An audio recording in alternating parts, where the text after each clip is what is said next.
বন্ধুরা, দুনিয়ার সবথেকে বড় সফল ব্যক্তিরা এমনি সফল হয় না, তাদের পেছনে থাকে অনেকগুলি কারণ। যদি নিজেকেও আপনি সফল তৈরি করতে চান তাহলে 5টি কাজ আপনাকে ডেইলি করতে হবে। 1 নাম্বার, নিজের খাবারকে ঔষধের মতো করে খান, না হলে আপনাকে ঔষধ খাবারের মতো করে খেতে হতে পারে। প্রতিটি মানুষের শরীরে বা মাইন্ডে বা মনে এত ক্ষমতা রয়েছে যা মানুষ শুধু খাবারের মাধ্যমে বা মনের মাধ্যমে নিজের প্রতিটি সমস্যাকে ঠিক করতে পারে। তাই সারাদিন কি খাচ্ছেন এবং কি বলছেন সেটিকে লক্ষ্য রাখুন। বাজে অভ্যাস বা বাজে খাবারকে ত্যাগ করুন। 2, যদি নিজের বাচ্চাদের কাছ থেকে ভালো ব্যবহার পেতে চান তাহলে তাদেরকে সুখী থাকা শিখুন। ইতিবাচক বা পজিটিভ শিক্ষা দিন। ধীরে এবং ভালোবেসে কথা বলুন, তাহলে ভবিষ্যতে আপনি আপনার বাচ্চার কাছ থেকে বেস্টটা পাবে। সকালে উঠে ডেইলি 5 মিনিট ব্যায়াম করুন, ভালো খাবার খান, সারাদিন ইতিবাচক কথা বলুন, 6 থেকে 8 ঘন্টা প্রপারলি ঘুমান এবং নিজের টাইম ওয়েস্ট না করে টাইমকে কাজে লাগানো শিখুন। 4 নাম্বার, মানুষ হওয়া আর মানুষত্ব থাকা দুটির মধ্যে অনেক পার্থক্য আছে। মানুষত্ব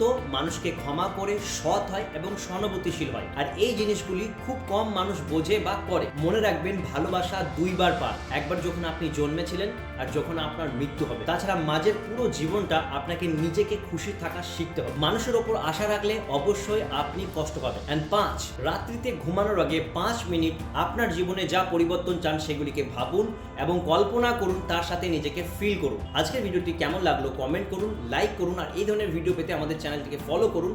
আর যদি আপনি ল অফ মাইন্ড সম্পর্কে শিখতে চান, মনের নিয়ম কি বা তাকে কাজে লাগিয়ে কিভাবে জীবনকে সফল বানাতে হয় সেটা শিখতে হলে আমাদের ল অফ মাইন্ড 2 দিনের লাইভ ওয়ার্কশপে অ্যাটেন্ড করতে পারেন। ডিটেলস জানকারির জন্য দেওয়া নাম্বারে কন্ট্যাক্ট করতে পারেন। দেখা হচ্ছে নতুন ভিডিওটাতে। ততক্ষণ সুস্থ থাকুন, ভালো থাকুন।